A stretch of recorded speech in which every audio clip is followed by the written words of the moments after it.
Well, hello, Quest for Thunder. It's Saturday, and again at the boat, and again by myself. Gina is at work. I'm not sure if we ever really explained to you guys that we both work full-time still. Well, I work full-time. Gina is in the Navy Reserves, and she's been in the Navy now for 32 years. And she is currently serving as the executive officer for the Naval Meteorology and Oceanography Command in Stennis, where the headquarters is Stennis in Mississippi. And so she's there quite frequently, and this particular weekend is another weekend where she's away. So I'm currently sitting in the cockpit. It's early afternoon. It's been kind of a leisurely day. I didn't rush off first thing in the morning to come out here because I'm faced with sanding, glorious sanding, as Mads would say. Oh, glorious sanding. I've got some fairing compound that I put on the bulkheads, the raw fiberglass on the inside of the head, the forward head, and I need to sand that down and get that smooth and ready for paint. And then I need to go and put the compound in the aft head and do the same thing. So today I'm going to be spending most of my day sanding. And so I'll spare you guys the sanding. I know there's nothing more exciting than watching someone sand fairing compound. Yeah, but there's a couple other projects that need to be taken on to that I might have time for today. I need to start disassembling the head, really, where I need to get the sink and faucets and the shower, all that stuff out of there, because we're going to pretty much renovate that space. We're not going to change the configuration any. We're just going to put a new sink, faucet, that sort of thing. Plus, we're going to clean up the bulkheads and the counters, the cabinets, etc. And in that forward head, I think we're going to leave that a marine head the way it is, but we're going to change out the toilet, put a brand new one in, and get that thing set up so when we do have guests over, we can have a place for them to use the head without having to go into the master cabin. But back in the master cabin, we're thinking about putting a composting toilet back there. And then we would use that composting toilet whenever we're in port or within the 3-mile limit, and we can't pump overboard.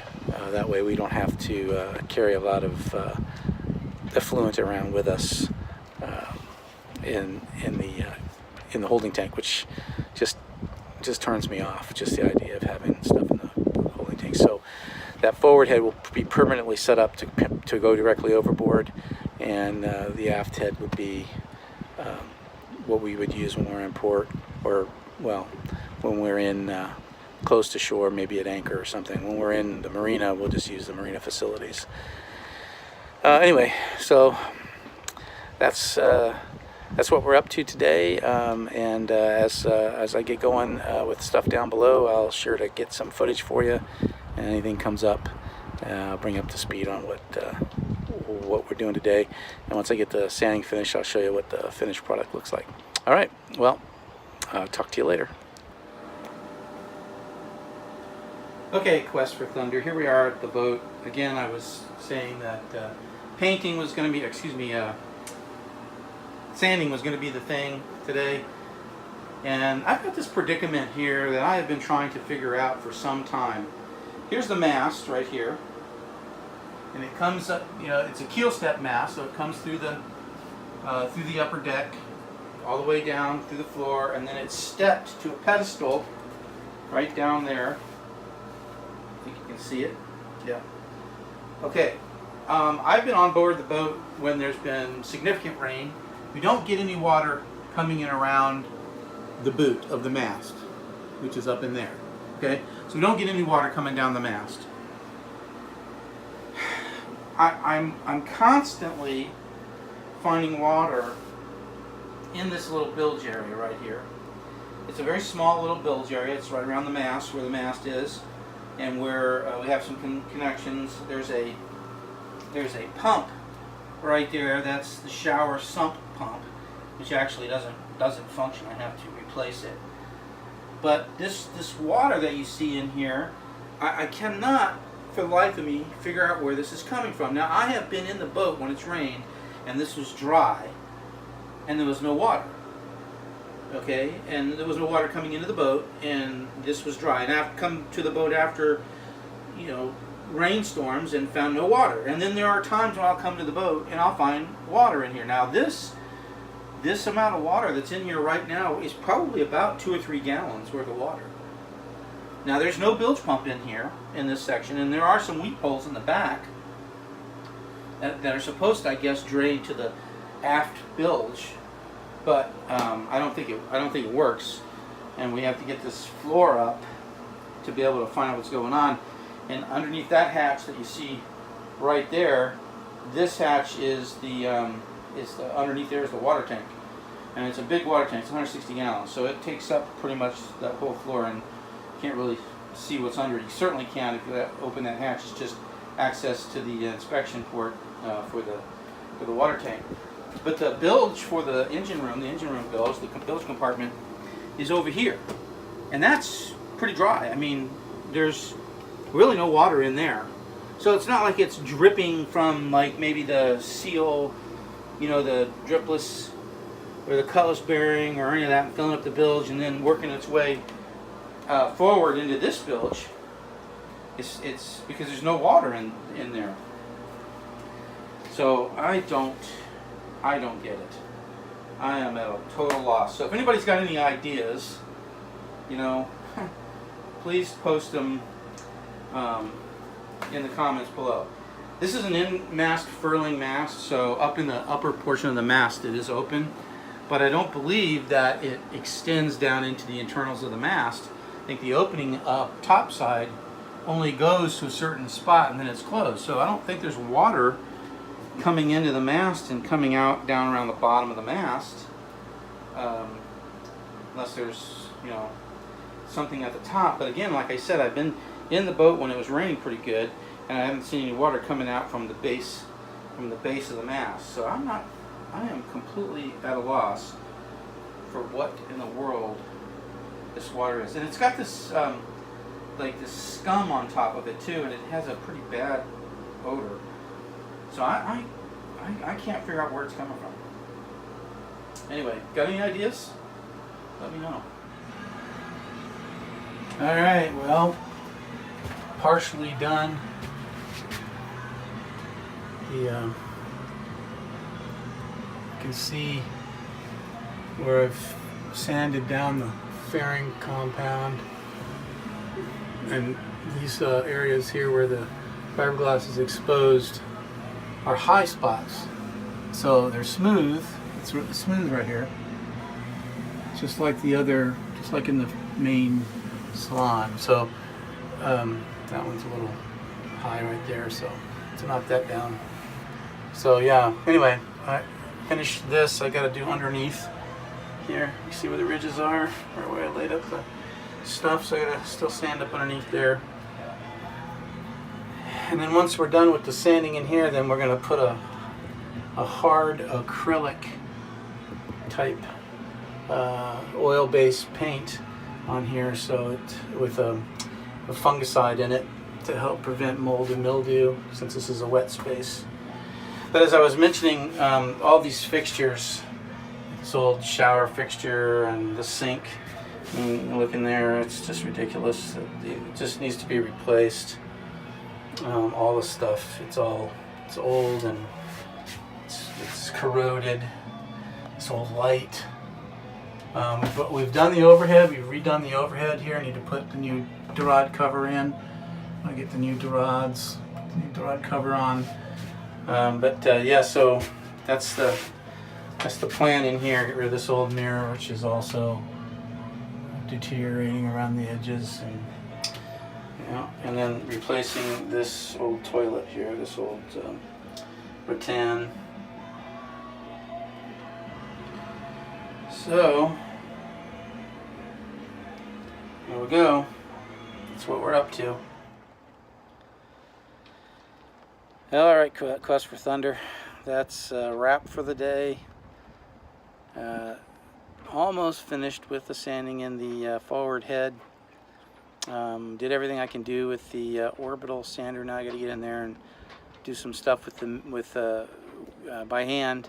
There's some spots I can't get into with the orbital, and then after we get it all smoothed out, then I got to get back in there with some finer grit and get the surface all smooth and ready for primer, and then paint.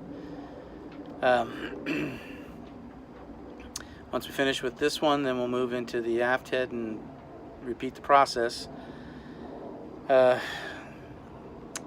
The water in that small bilge compartment, I'm still baffled by that. I sucked it out of there, and then I noticed that there was water coming back in, and I'm thinking it's from the AC system. The AC is running, taking the humidity out of the air, so some water coming in there. So I tasted it, and it was fresh water, so I'm assuming that that's what that is. But the water that was in there previously, that water, the AC is not running, because I don't let the AC run when I'm not at the boat. I don't like the idea of a pump running that's pumping water into the boat. I could just see a fitting giving way or something, and then I'm pumping water into the bilge, and I come back and my boat's underwater. So yeah, not a fan of leaving pumps running when I'm not present. So that water isn't from the AC, that particular, and it has this I don't know, this filmy scum on the top of it. I don't know what it is. I am not gonna taste that. It's got a pretty foul odor too, and I don't know. I'm stumped as to where that's coming from. I can't find it. It's not coming from the engine. It's not coming from the transmission. It's not coming from the seals around the stuffing tubes or around the prop shaft. It's not dripping there. There's no water in that bilge. It's not coming in from up forward where the transducer is, or any of the fittings like around the head, seatcocks. Is not coming from there. I can't for the life of me figure out where this is coming from. It's baffling. So anyway, once I can get the floor up, I think maybe I might be able to have a better idea when I can see some places. Maybe, I mean, there's no water in the water tank. I emptied the water tank, so there's no water in the water tank. So it's not leaking from the water tank. I don't know. I'm just completely baffled. So anyway, if you're watching this and you've got any suggestions as to what I might not be looking at, what I need to look at, if I'm missing something, please make a comment so that I can check it out. But anyway, we'll keep at it. We'll keep trying to figure out what it is. We'll keep working on the interior of the boat, and hopefully next weekend Jean will be back. Well, she should be back Tuesday. So just sitting out here in the cockpit now, enjoying the evening breeze and watching some of these boats go by. Listen, if you're not subscribed to the channel, I would encourage you to. Please subscribe. If you are subscribed and you haven't clicked that little bell for notification, do that, and that way you won't miss anything. Whenever we post a video, you'll get notified that a new video has been posted. And share, please share the videos with family, with friends, with whoever, and give us a thumbs up if you like what you're seeing. If you have any suggestions about content or anything, please leave the comments. We read every single comment. We answer most every comment, and we'd love to hear from you. So until we meet again, from the crew of Thunder, fair winds and following seas. Bye.